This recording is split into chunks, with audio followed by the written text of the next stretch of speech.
Welcome to Beer in Front. I'm your host, Dave Zalatoris. Every week I'll discuss a beer that maybe we've forgotten along the way while we accumulate our check-ins and badges. Some weeks I'll feature a new beer that has potential to be a classic. Being from Chicago, I'll talk about some local beers I had during the week, I'll add my spin to events of the day, and at the end of the show I'll call out the jag-offs of the week. This week's beer will be Focal Banger from The Alchemist. That's Beer in Front, coming up now.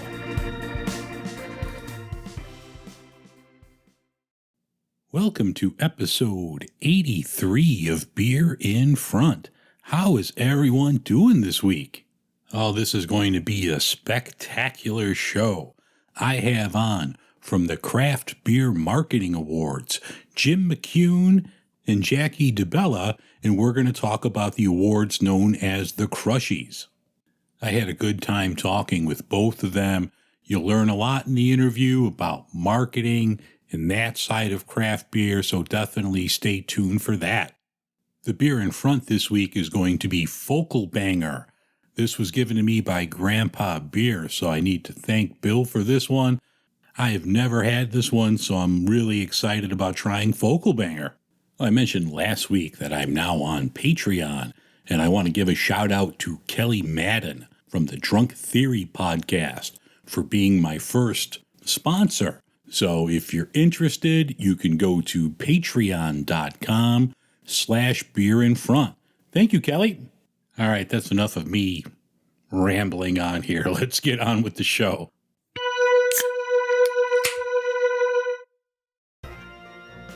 Since 1998, Stamps.com has been an indispensable tool for nearly 1 million businesses. Stamps.com brings the services of the United States Postal Service and UPS shipping right to your computer. Whether you're an office sending out invoices, a side hustle Etsy shop, or a full-blown warehouse shipping out orders, Stamps.com will make your life easier. All you need is a computer and a standard printer. No special supplies or equipment. Within minutes, you're up and running, printing official postage for any letter, any package, anywhere you want to send.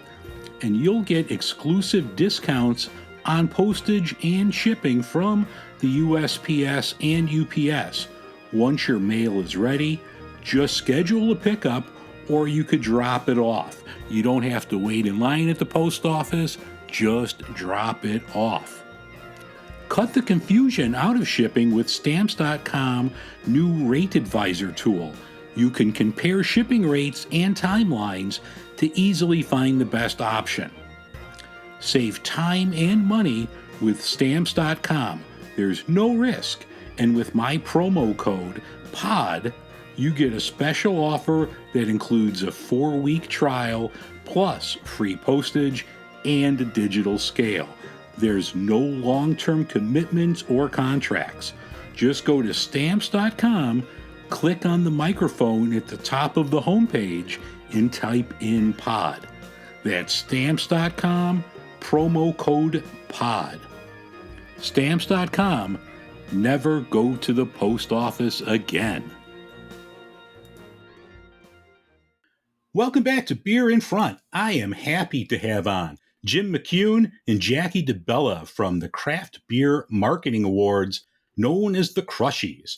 The Crushies were developed to recognize and award the very best marketing in the brewing industry across the world.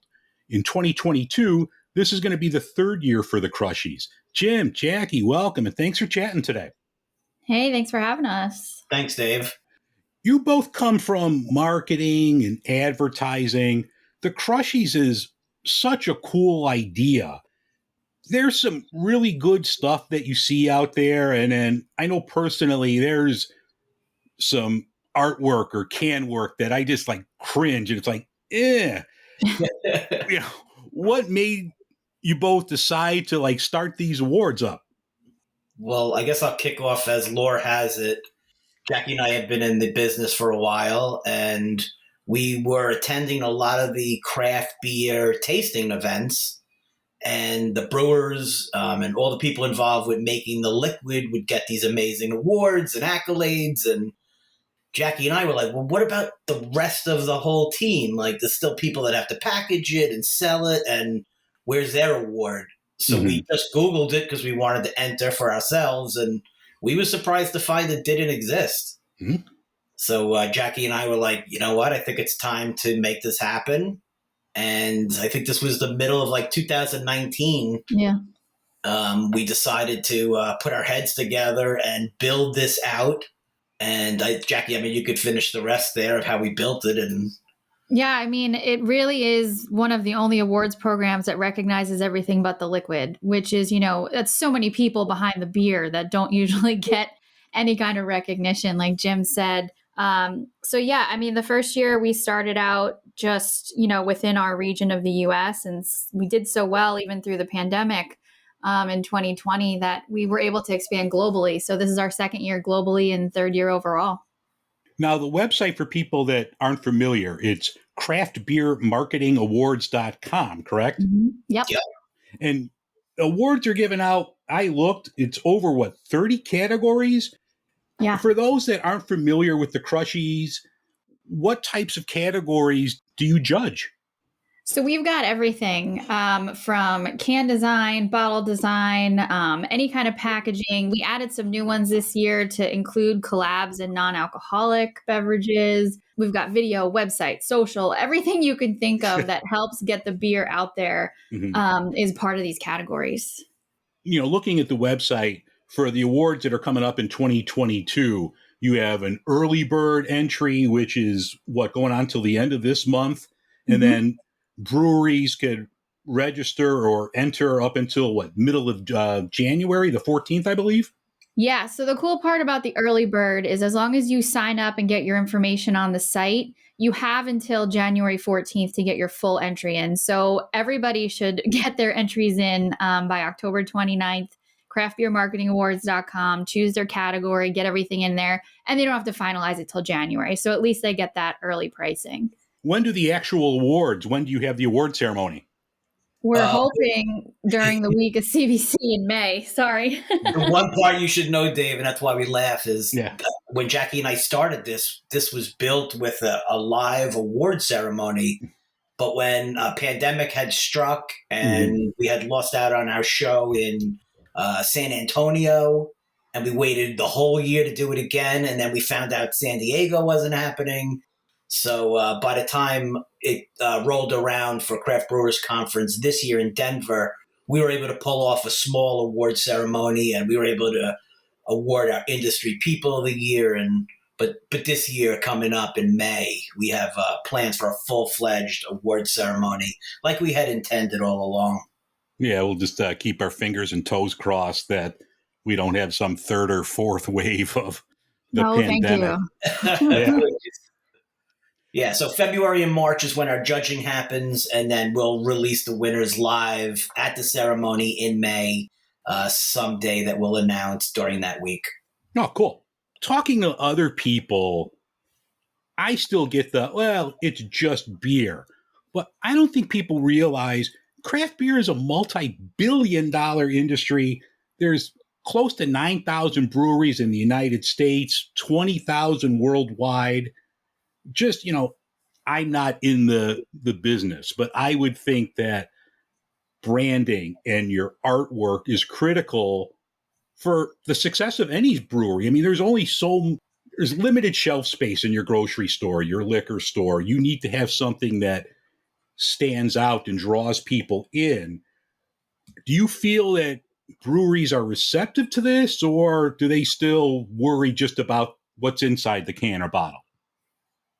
It's a great question, and I think right now we're at this dawn of craft beer marketing, because up until now it's been pretty kumbaya, as they would say. It's a very friendly space, but now at 8,000 breweries just here in the U.S. and from what we understand, 1,200 more coming.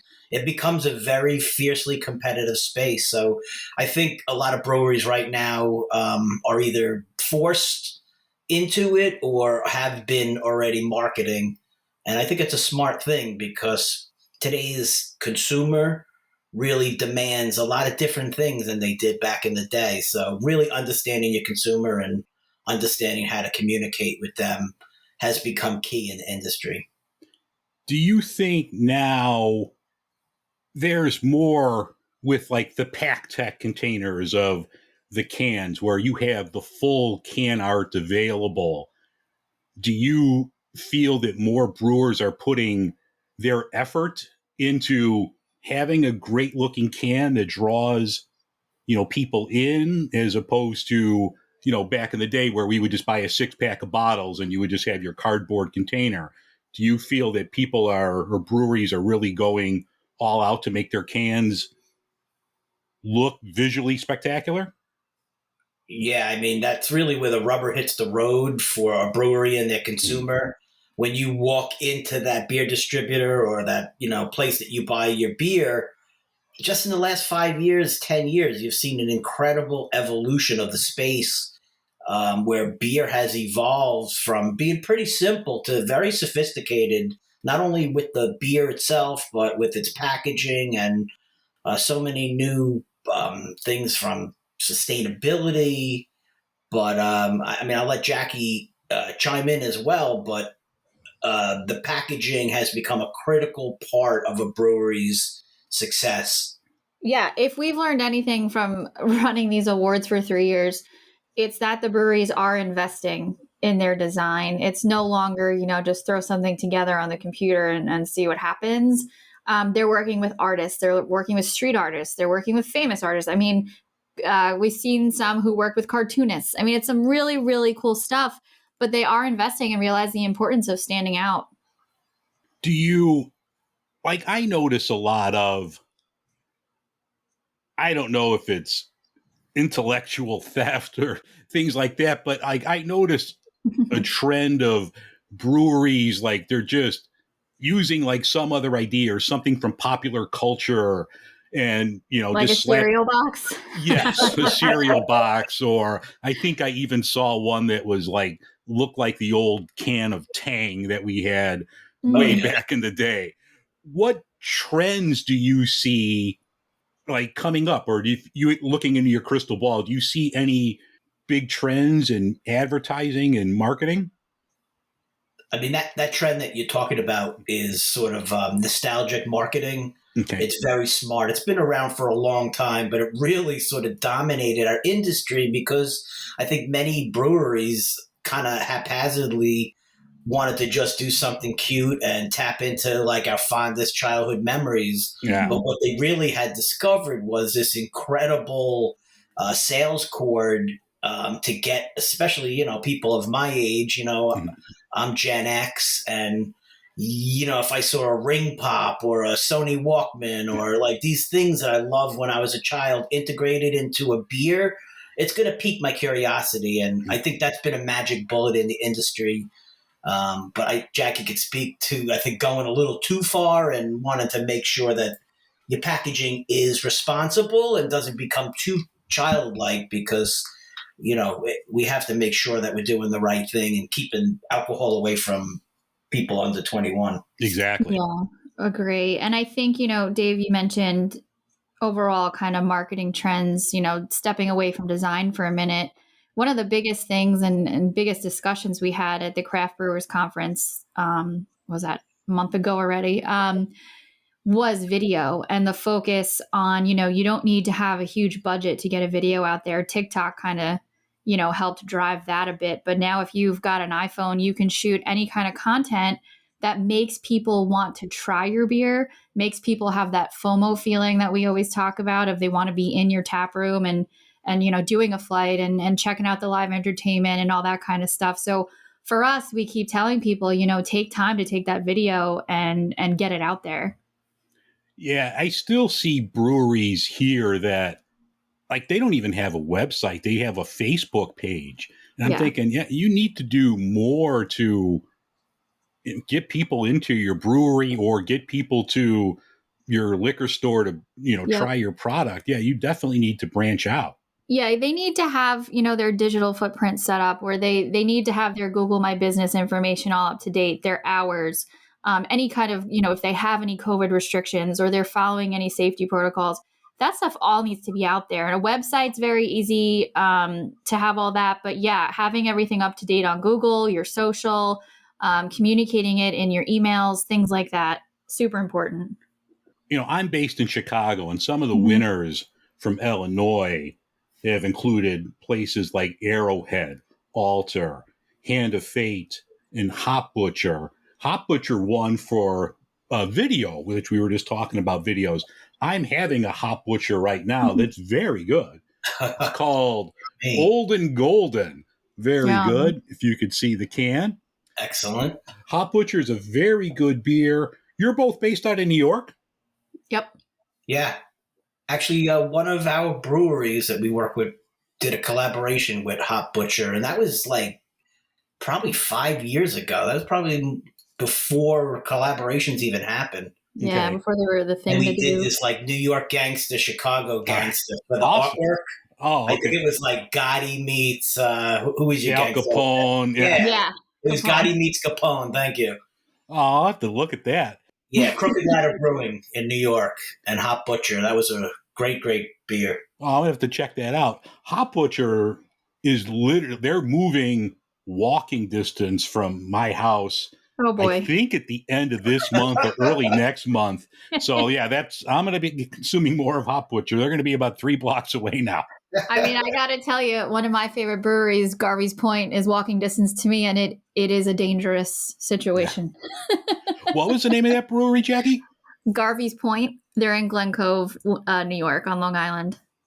Jim, are there any breweries near you that, you love? Like, oh, this is good. Like somebody that may not be familiar with New York, if they were heading out there, is there a brewery, besides Garvey's Point that you'd like to shout out to? Yeah, Garvey's Point's excellent. Okay. They're actually in the process of building one of the biggest new breweries in New York with a restaurant, and we're looking forward to that. But we're really fortunate. Jackie and I are actually out here on Long Island, right about the middle of it, and we have I think 67 breweries just here on the island. Okay. And we have about 450 total in New York State. And we have some of the, the most famous ones, in the world here, from Other Half to Treehouse, and there's so many you can't even list them all. But that's the hard part is people say, well, you're in the industry. You haven't got to that brewery yet? I'm like, that's 110 miles away. Yeah. It's on my list, but how many breweries can you get to? And that's the best part about it is they're on our list and we can't wait to get to them. Yeah, I know people say that all the time. Well, yeah, you're in Chicago. How come you haven't tried it? Yeah, it's a 45-minute drive. You can't get to everyone, and there's so many that are out there. Yeah, so it's really hard to choose. We're just very fortunate, and from being in the industry, we have so many friends, and we have breweries here that are nano and micro and farm, and we even have medium and mass here, all on the island. So we got the pick of the litter, and we're very fortunate. And with the influx of, we have meaderies now and cideries, and we have distilleries. It's a really great time if you like alcohol. Yeah. Yeah. And out here on Long Island, Jim just mentioned, we do have the benefit of having some farm breweries, which is a really cool thing. Long Island Farm Brewery just opened earlier this year. Jamesport Farm Brewing is out there. They're all cranking out really good beer. Awesome.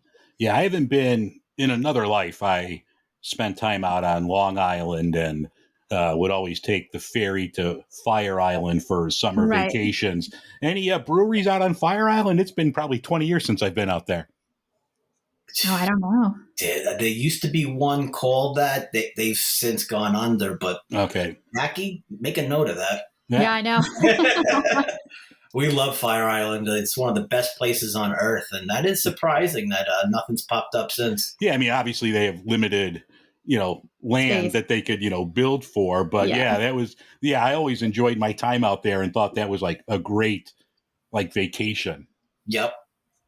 Well, I want to thank you both for taking time out, talk about the Crushies.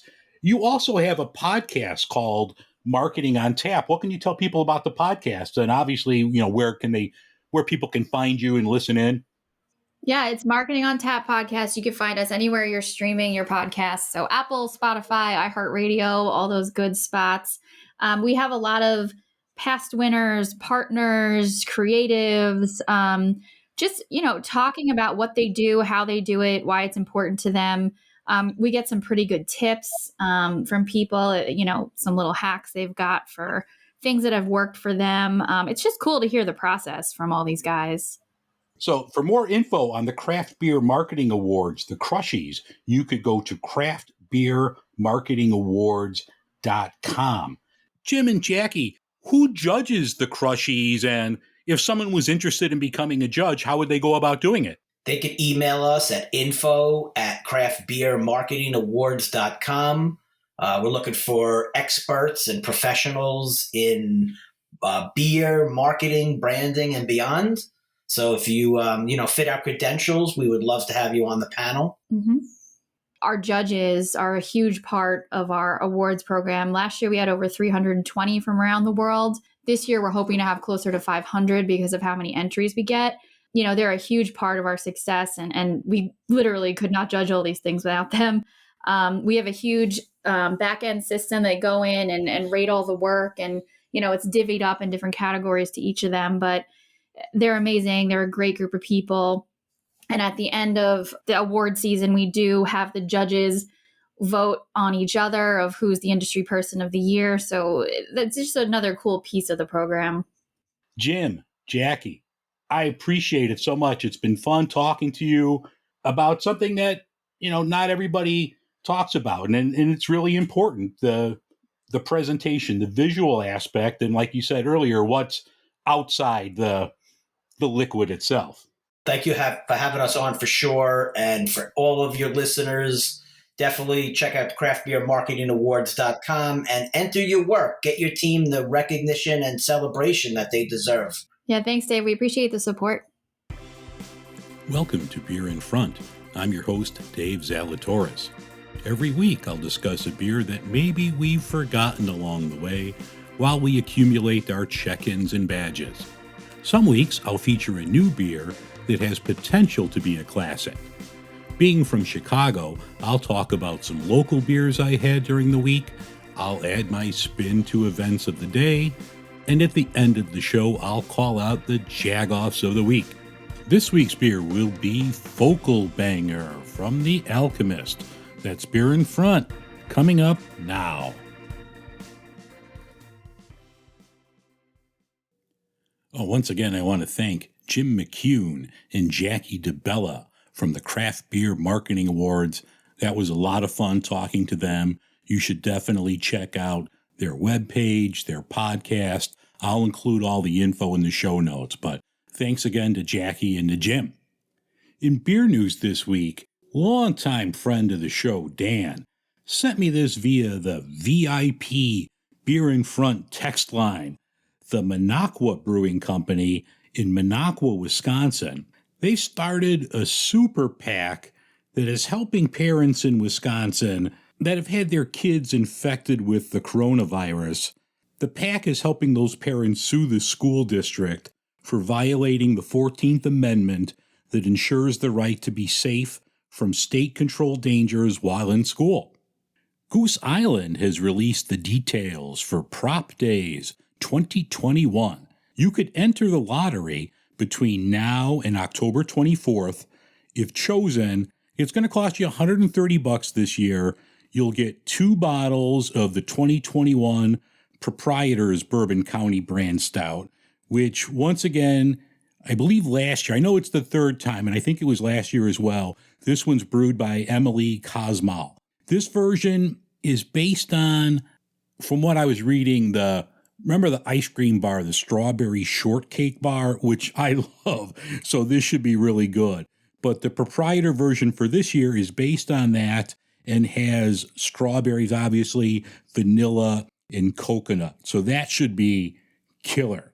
You're also going to get a bottle of the 14 stout that includes rye in the malt itself too. So that should be good. And finally, you'll get a bottle of the Cherrywood stout, which really sounds intriguing to me. It's the regular BCBS, and it's finished with toasted cherry woods for an added dimension. And, you'll also get the snifter for it. Like last year, unfortunately, this one's only going to be virtual, so it's pickup only. If you go to gooseisland.com/prop days, you'll get all the details on how to enter the lottery. New Glarus out in Wisconsin, they've reopened their gift shop and they're going to be open for tours and tastings. The hours are only Monday through Friday, 10 to 5, and they say that come springtime, they'll be open again on weekends. But right now, it's only Monday through Friday. And if you're like me, you've been on a million beer tours, and they all kind of blend together. But I will say that the New Glarus one was one of my favorites, and that one is really cool to check out if you get a chance. For my Chicago listeners, if you're free on Sunday, this is the 24th of October, Guild Row is going to host a Pints and Pies event between 2 and 5. They're located at 3130 North Rockwell Street in the city, and this looks outstanding. Rachel Morrison and Ben Balon have come up with an event that's going to pair local Chicago beers with handcrafted pies. And for what I was reading, there's going to be reps from the breweries there also. I'm a little upset. This is the one day I have to work late. I have to work until 6 o'clock. So I'm going to miss it. But you shouldn't. And if you go, someone better save me a piece of the maple walnut pie, and I will be forever in your debt. But this sounds really cool. If you're in the Chicago area and you're free this Sunday afternoon, you should definitely check out Pints and Pies.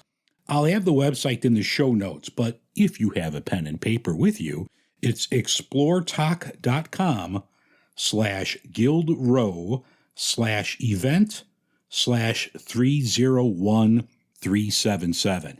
This looks like a winner. Definitely check that out. Oh, the beer in front of me this week is courtesy of Grandpa Beer, who sent me Focal Banger from The Alchemist. This one I'm really looking forward to. I've not had this one before. I've had Heady Topper.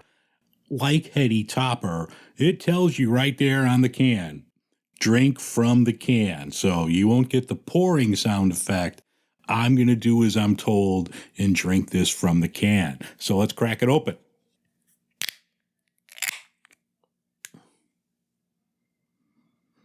Oh, yeah. The aroma is really good on this. They use Mosaic and Citra hops.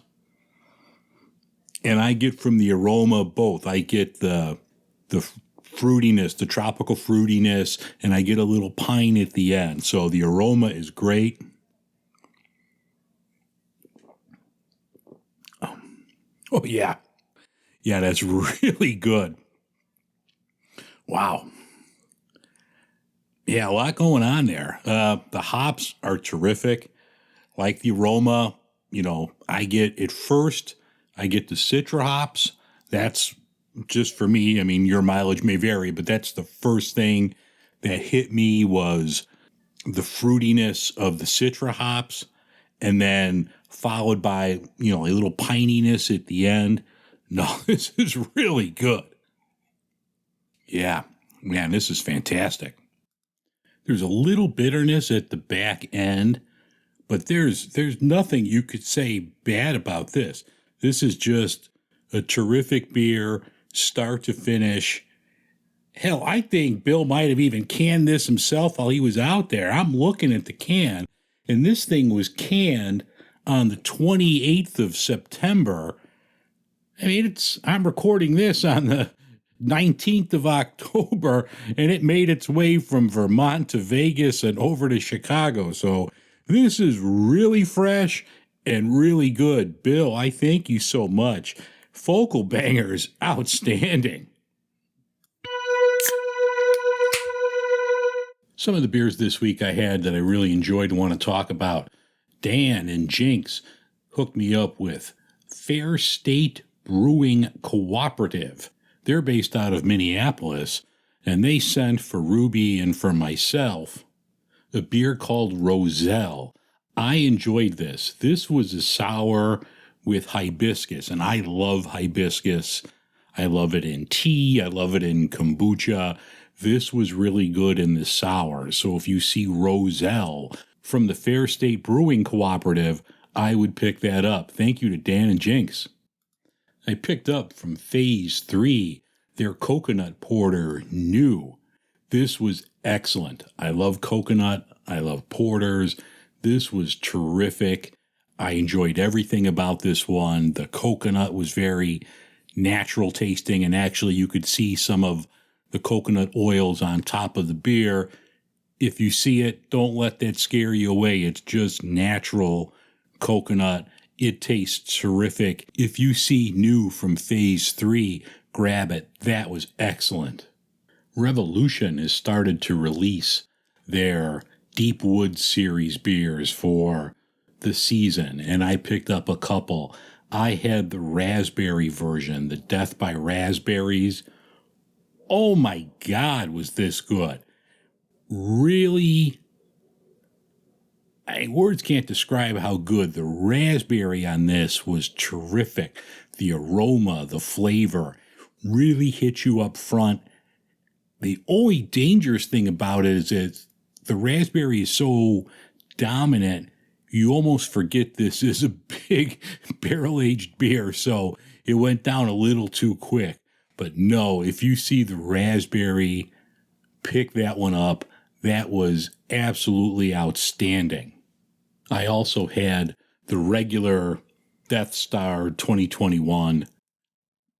That's great every year. This was just terrific as well.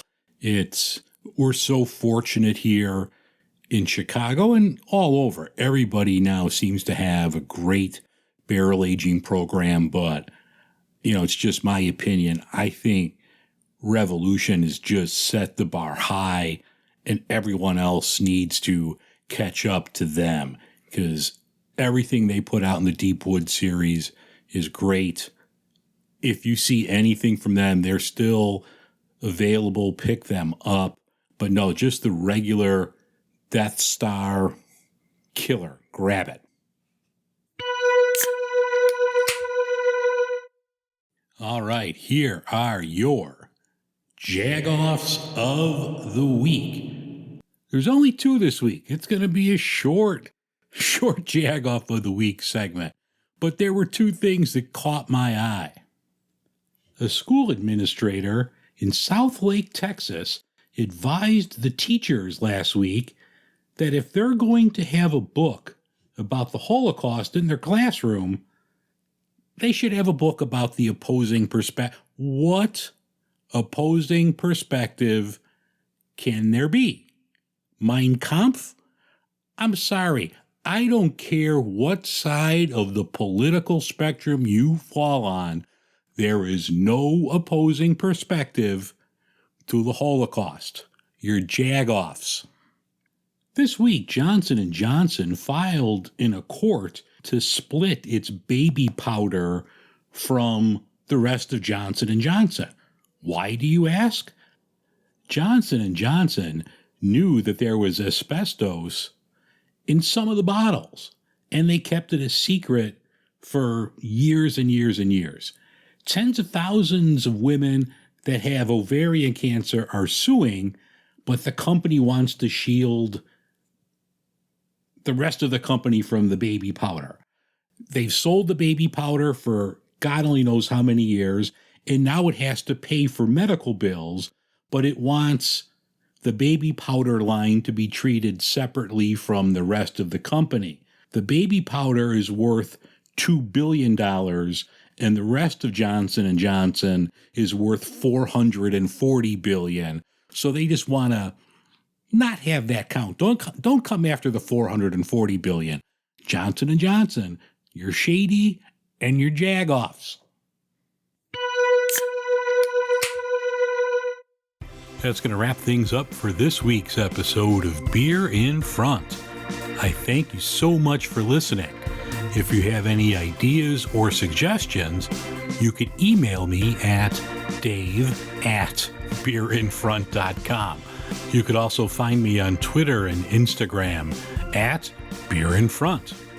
On my link tree, I have ways of supporting the podcast if you wish, and that way I won't have to sell pictures of my feet on OnlyFans. Thanks again, and we'll see everyone next week.